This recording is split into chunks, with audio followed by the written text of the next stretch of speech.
Jonathan dos Santos lo confesó sin rodeos, con la voz entrecortada y la mirada hacia el suelo.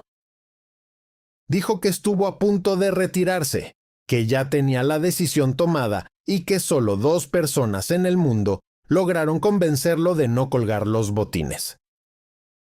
No soy nadie sin el América, declaró el mediocampista, una frase que paralizó a todo el fútbol mexicano. Pero eso no fue todo. Lo que nadie sabe es que detrás de esa decisión hay una historia mucho más oscura, una caída silenciosa que empezó hace más de una década. Con una noche en Quito, una rodilla destrozada y la sombra eterna de un hermano que siempre brilló más que él. Si alguna vez te preguntaste por qué el segundo de los dos santos siempre vivió a la sombra, por qué desapareció del radar del fútbol mundial y por qué hoy, a sus 35 años, pelea por reconstruir su legado, quédate hasta el final. Porque en este canal contamos las historias que el fútbol prefiere olvidar y esta, la de Jonathan dos Santos, es una de las más dolorosas que se han contado. Para entender quién es Jonathan dos Santos, hay que retroceder varias décadas hasta un pequeño pueblo llamado Timbaúba, en el estado brasileño de Pernambuco. Ahí nació Geraldo Francisco dos Santos Javier, más conocido como Cicinho, un mediocampista que llegaría a México a los 17 años para enfundarse la camiseta del Club América en 1980. Cicinho no fue una estrella de primera magnitud, pero sí un hombre de fútbol puro, de esos que entienden el juego desde adentro, con una inteligencia táctica que lo llevó a jugar en América, León, Necaxa y Monterrey durante la década de los 80.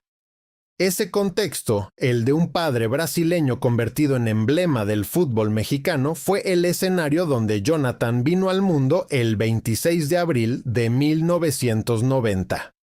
Aunque los registros oficiales citan distintos lugares, la familia dos Santos hizo su vida en Monterrey, ciudad donde Cicinho cerró parte de su carrera y donde sus hijos comenzaron a patear sus primeras pelotas. Pero Jonathan no fue el primero. Antes llegó Giovanni, apenas un año mayor, nacido en 1989. Y antes aún, Eder, el mayor de los 3. La casa de los dos Santos era una escuela de fútbol ambulante, un laboratorio donde el juego se respiraba desde el desayuno. Cicinho, exigente, de carácter fuerte, veía en sus hijos una extensión de su propia carrera inconclusa, el sueño de llegar donde él no pudo. Lo que debía ser una bendición terminó siendo, para Jonathan, una doble carga. Desde muy chico se le comparó con Giovanni, el talentoso, el precoz, el que ya destacaba en las categorías juveniles y al que México entero veía como el nuevo prodigio. Jonathan, más introvertido, menos explosivo, desarrollaba su juego en silencio con un estilo distinto, más posicional, más reflexivo. Nunca tuvo la facilidad mediática de su hermano. Nunca tuvo esa chispa que convierte a un adolescente en ídolo de portada. Y sin embargo, ese niño callado también tenía talento. Mucho. Tanto que, cuando Giovanni fue detectado por los cazatalentos del FC Barcelona, los catalanes pidieron también al hermano menor. Fue en junio de 2002 cuando, con apenas 12 años, Jonathan cruzó el Atlántico junto a Giovanni para instalarse en La Masía, la célebre cantera del Barça, el lugar donde se formaron Iniesta, Xavi, Messi y Busquets. Para cualquier chico, ese traslado habría sido un choque brutal. Para Jonathan significó además dejar atrás su infancia en México y adentrarse en una competencia despiadada, donde cada día había que demostrar algo. En ese escenario, lejos de la familia, rodeado de los mejores jóvenes talentos del mundo, se forjó una mentalidad que lo definiría para siempre, la del sobreviviente. Durante años, Jonathan escaló las divisiones inferiores del Barcelona sin hacer ruido. Pasó por el Infantil B, el Infantil A, el Cadete B, el cadete A y después por el juvenil B. En la temporada 2008 a 2009 disputó el juvenil A, donde fue nombrado capitán del equipo. Una distinción nada menor en un club donde el liderazgo se premia tanto como el talento. Ese mismo año obtuvo el pasaporte español, lo que lo convirtió en jugador comunitario y le abrió la puerta del primer equipo. Su nombre empezó a instalarse entre los ojeadores más atentos. Pep Guardiola, entonces técnico del Barça, lo tenía en la mira. Y fue en ese contexto donde se produjo el primer gran salto de su carrera. El 15 de agosto de 2009, Jonathan fue convocado por primera vez para un partido oficial con el Barcelona absoluto, la Supercopa de España ante el Athletic Club. 2 meses después, el 28 de octubre, debutó oficialmente con el primer equipo en Copa del Rey frente a la Cultural Leonesa, entrando al minuto 79 por Seydou Keita. El Barça ganó 2-0. Apenas un mes más tarde, el 24 de noviembre, vivió lo que pocos mexicanos han podido vivir: pisar una cancha de la Liga de Campeones con la camiseta blaugrana. Fue ante el Inter de Milán, entrando al minuto 94 por Andrés Iniesta. Una entrada breve, simbólica, pero que marcaba una señal clara. Jonathan dos Santos, a los 19 años, estaba en la élite absoluta del fútbol mundial. En enero de 2010, Guardiola lo volvió a convocar para suplir las bajas de Yaya Touré y Keita, que se habían ido a la Copa Africana de Naciones. El 2 de enero de ese año, Jonathan fue titular en Primera División ante el Villarreal. Todo parecía encaminado. El nombre del segundo dos Santos empezaba a sonar de otra manera. Fue en ese momento cuando los títulos empezaron a llegar uno tras otro, casi sin que el propio protagonista pudiera asimilarlo. Entre 2009 y 2014, Jonathan dos Santos figuró en las plantillas del Barcelona, que ganaron 3 ligas españolas, una Champions League, 2 mundiales de clubes, una Copa del Rey, 2 Supercopas de Europa y 4 Supercopas de España. 17 títulos oficiales en apenas un lustro. Un currículum que muchos jugadores no consiguen en toda su carrera. Pero había un detalle incómodo. Jonathan casi nunca jugaba. Las apariciones eran breves, los minutos escasos, las titularidades contadas con los dedos de una mano. Los trofeos se ganaban desde el banco, desde el filial, desde la foto grupal. El margen era mínimo, la competencia era alta. Y en el Barcelona de aquellos años, con Busquets, Xavi e Iniesta dominando el mediocampo, el lugar para un chico de 21 años simplemente no existía. A partir de ahí, la historia se torció.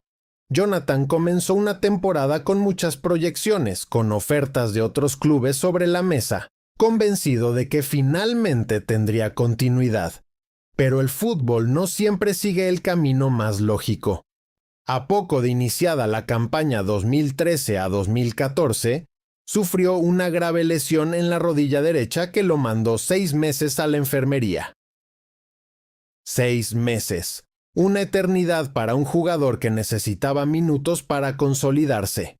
Terminó la temporada con apenas 3 partidos jugados y un Barcelona que ya había decidido que su ciclo estaba agotado. El 9 de julio de 2014, el club anunció su traspaso al Villarreal a cambio de 2 millones de euros. La salida de la Masía, del club de sus sueños, del equipo que lo había formado durante 12 años, era una derrota disfrazada de oportunidad. En el Villarreal, el submarino amarillo, Jonathan se reencontró con Giovanni, que había llegado meses antes. Los hermanos dos Santos, juntos por primera vez en un club profesional. Debutó el 18 de septiembre de 2014 ante el Borussia Mönchengladbach en la Europa League. Marcó su primer gol el 21 de diciembre de ese mismo año en La Coruña, frente al Deportivo. Su segundo llegó semanas después ante el Málaga. Finalmente, Jonathan empezaba a jugar, a ser titular, a sentirse importante. En la temporada 2015 a 2016 disputó 32 partidos, marcó un gol y alcanzó semifinales de Europa League. En 2016 a 2017 se consolidó como pilar defensivo del equipo. Sin embargo, lejos de frenarse, el fútbol le tenía preparada otra curva.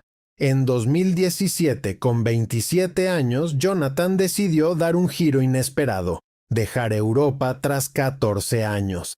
El destino, la Major League Soccer, el club Los Angeles Galaxy. El 27 de julio de 2017, el LA Galaxy anunció oficialmente su fichaje como jugador franquicia por 5 millones de euros. El reencuentro familiar era evidente. Giovanni ya jugaba ahí. Pero la decisión fue leída en México como una renuncia. A los 27 años, muchos consideraban que Jonathan tiraba la toalla con el fútbol europeo, que se conformaba con un campeonato de menor exigencia, que buscaba comodidad antes que gloria. Su nombre, que tanto había costado instalar, empezó a desaparecer de las conversaciones relevantes del balompié internacional. Y sin embargo, en Los Ángeles vivió uno de los momentos más altos de su carrera. En 2018 jugó 28 partidos, marcó 2 goles, dio 4 asistencias y fue de los mediocampistas con mayor porcentaje de pases completos de toda la liga. En 2019 fue nombrado capitán del equipo. Vestía el dorsal 8, el mismo que habían vestido algunas de las leyendas del club. Parecía por fin estar encontrando su lugar. Pero el fútbol no siempre sigue el camino más lógico, y fue ahí donde todo se derrumbó. En 2020, una lesión muscular distinta a todas las anteriores lo dejó fuera de las canchas durante gran parte de la temporada. No era una rotura limpia, no era una cirugía con tiempo estimado de recuperación. Era esa clase de lesión diabólica que reaparece cuando crees que estás recuperado, que te persigue durante meses, que nunca te deja estar al 100%. Jonathan lo vivió como una tortura. Lejos de su familia, en plena pandemia, sin sentirse bien en ningún entrenamiento, el mediocampista empezó a considerar seriamente el retiro por primera vez en su vida. Tenía apenas 30 años. Ha sido una de las peores lesiones que he tenido en toda mi carrera, más que la de la rodilla, porque con esta lesión nunca sabía en qué momento me iba a sentir al 100%. Confesaría tiempo después. Nadie lo vio venir, pero los signos ya estaban ahí. Y sin embargo, no era esa la herida más profunda. La herida más profunda venía de antes, de mucho antes, de una noche de junio de 2011 en un hotel de Quito, Ecuador. La selección mexicana sub-22 se preparaba para disputar la Copa América Argentina 2011. Entre los convocados estaba Jonathan dos Santos, con apenas 21 años. Lo que debía ser un amistoso de preparación ante Ecuador se convirtió en uno de los escándalos más bochornosos de la historia del tricolor. Los jugadores denunciaron un robo en sus habitaciones. Las cámaras del hotel revelaron otra cosa. Varias prostitutas habían sido ingresadas al recinto durante la madrugada, con ayuda de un utilero del equipo. Las mujeres, con ayuda de cómplices, habían sustraído más de $15,000 en pertenencias. Jonathan dos Santos, junto a Marco Fabián, Néstor Vidrio, Israel Jiménez, David Cabrera, Jorge Hernández, Javier Cortés y Néstor Calderón, fueron expulsados de la concentración. La Federación Mexicana los sancionó con 6 meses de suspensión y una multa considerable. Su nombre, a los 21 años, quedó manchado a nivel internacional. La caída fue pública, humillante y marcó su relación con la selección mexicana para siempre. El peso simbólico de aquel episodio lo persiguió durante años. Cada vez que no era convocado, cada vez que se hablaba de él en los medios, alguien recordaba lo de Quito. Fue en ese contexto donde la comparación eterna con Giovanni se volvió insoportable. Mientras Jonathan cargaba con el estigma, Giovanni era figura en Europa, convocado frecuentemente, portada de revistas, rostro comercial. El menor de los hermanos cargaba con una cruz que el mayor nunca tuvo que llevar. A partir de ahí, su nombre empezó a instalarse en el fútbol mexicano, no por lo que hacía dentro de la cancha, sino por lo que le había pasado fuera de ella. Y eso, para un futbolista joven, es una herida que tarda décadas en cerrar. Sin embargo, lejos de frenarse, Jonathan siguió peleando. Volvió a la selección mexicana. Disputó la Copa Oro de 2015, donde México se coronó campeón.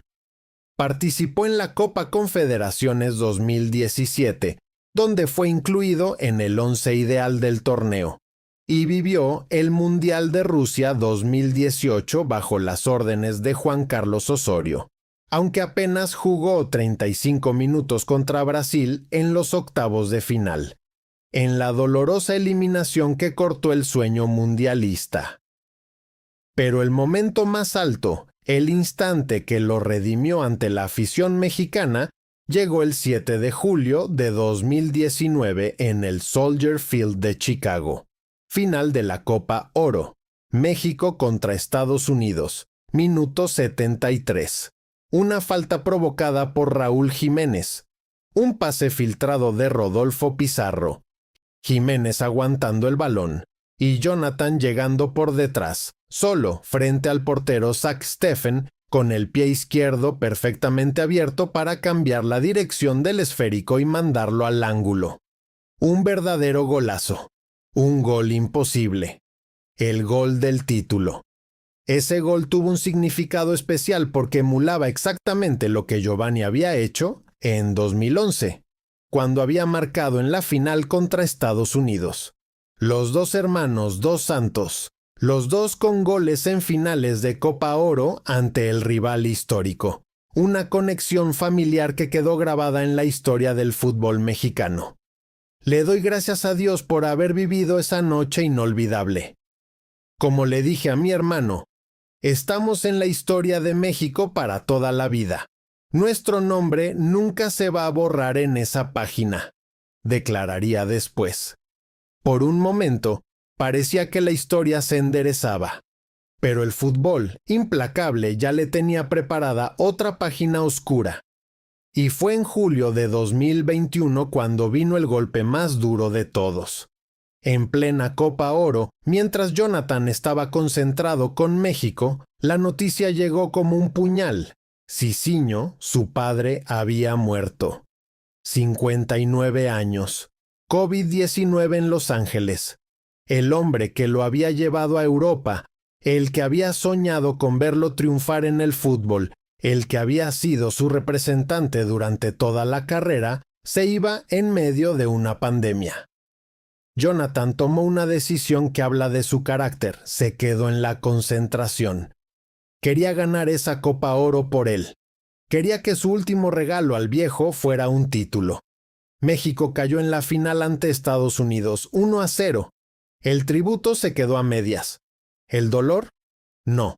A partir de ahí, todo cambió.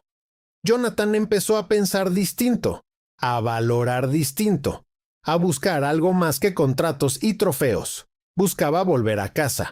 Y la casa tenía un nombre: Club América. El equipo que Cicinho había defendido en 3 etapas distintas. El equipo del que Jonathan era aficionado desde la cuna. El sueño postergado durante más de una década.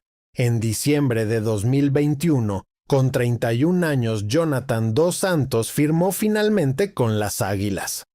Es un sueño hecho realidad. Desde la cuna mi sueño era estar en el América. Primero mi papá, después mi hermano, declaró el día de su presentación. Por primera vez, el fútbol le devolvía algo que tenía que ver con el corazón y no con el negocio. Pero los primeros años en Cuapa no fueron fáciles. Las lesiones recurrentes en la rodilla, los cambios de técnico, la exigencia feroz de la afición americanista lo pusieron contra las cuerdas más de una vez. En el Clausura 2023, tras una dolorosa eliminación ante Chivas, pensó otra vez en retirarse. Otra vez consideró que su ciclo había terminado. Otra vez estuvo a punto de colgar los botines. Fue ahí donde aparecieron dos figuras clave que salvaron su carrera. La primera, su madre. No, Jonah, tú puedes. Métele. Ve por otro año más, le dijo. Palabras simples, de madre a hijo, que Jonathan nunca olvidaría. La segunda, un brasileño que acababa de llegar al banquillo azul crema. André Jardine. El técnico empezó a trabajar con él desde el primer día, incluso en los momentos de rehabilitación. Jonathan recuerda esos encuentros con una claridad emotiva. Cuando le preguntaron qué le decía el entrenador mientras se recuperaba, no dudó en ir directo al punto con sus palabras. A André Jardine siempre fue súper importante en esto. Él siempre estuvo, me hablaba en el gimnasio. Cuando me estaba rehabilitando me decía, cabrón, no te puedes retirar, no lo hagas, puedes jugar 1 o 2 años más, y por eso no me retiré.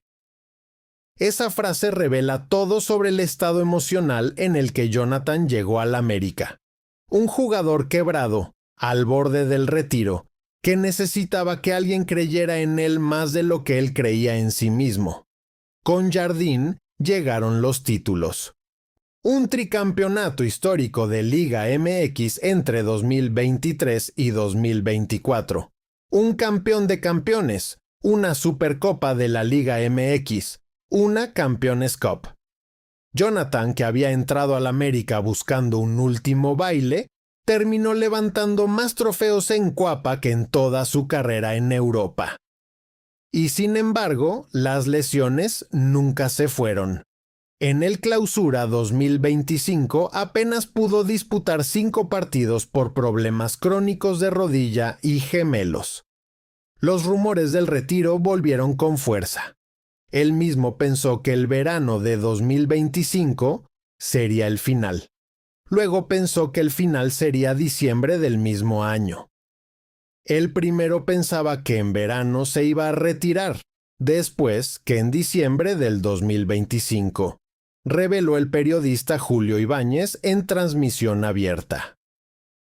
Pero el Apertura 2025 cambió todo.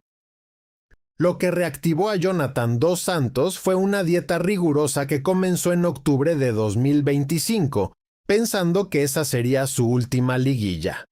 Una transformación física brutal a sus 35 años.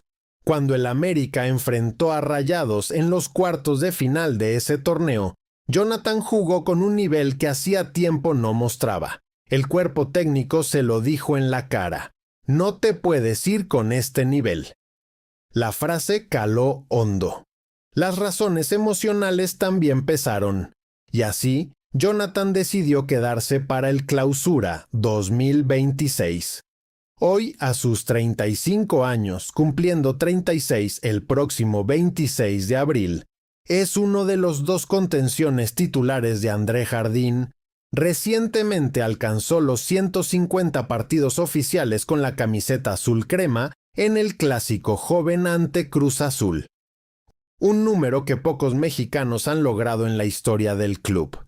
Cuando le preguntaron qué significaba esa marca, Jonathan no necesitó adornos para responder.